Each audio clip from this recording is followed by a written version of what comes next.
Here with Trey. Trey, let's get right into a little bit of recruiting.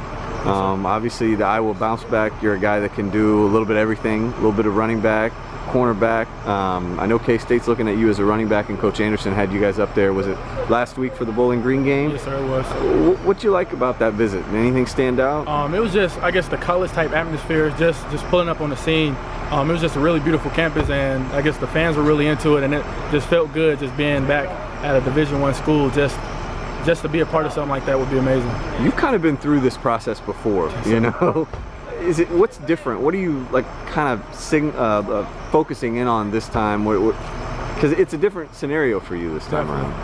I definitely don't want to make a wrong decision this go around, so I'm definitely asking more questions and talking to my mom and talking to some mentors that really mean a lot to me in my life. But I don't want to make the wrong decision this go around. So, what are some of the important questions that you're trying to get answered by various schools and coaches? For the most part, where do you see me fitting in?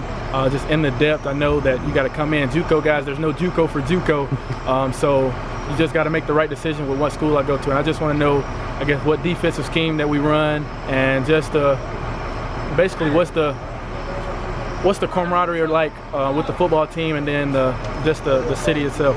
What do you feel like your best position is? You know, at Iowa you were a DB. Here they kind of like you a little bit maybe as a running back. Well, where do you feel like you best fit? Honestly, with me coming from Iowa and then me coming here, I've got more comfortable at the defensive back position. I learned a lot from Phil Parker at Iowa and Josh Jackson and all those guys. So, I mean, I definitely learned a lot.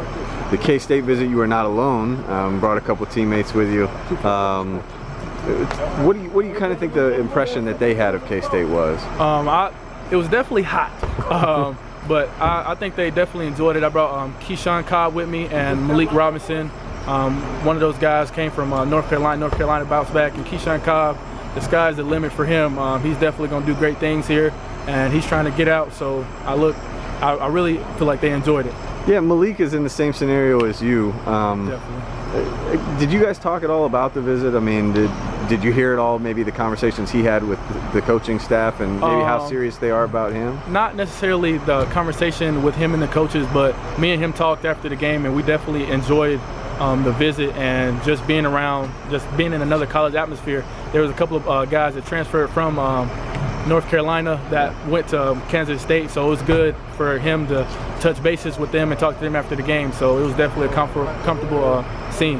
And then last but not least, did they talk at all about where things stand with you for an offer? I mean, where did they leave things when you guys left? I guess the area right now, we haven't talked as much here recently, just with me being focused on the game and whatnot, but nothing as of recent about an offer has came up. I'll probably end up taking another visit here pretty soon when we get our next bye week, just to fill things out, talk to Coach Anderson, and see where we stand. But, I mean, I'm just excited for the opportunity. Yeah, and one more question I'll slide in here. What other schools beside Kansas State are starting to talk to you?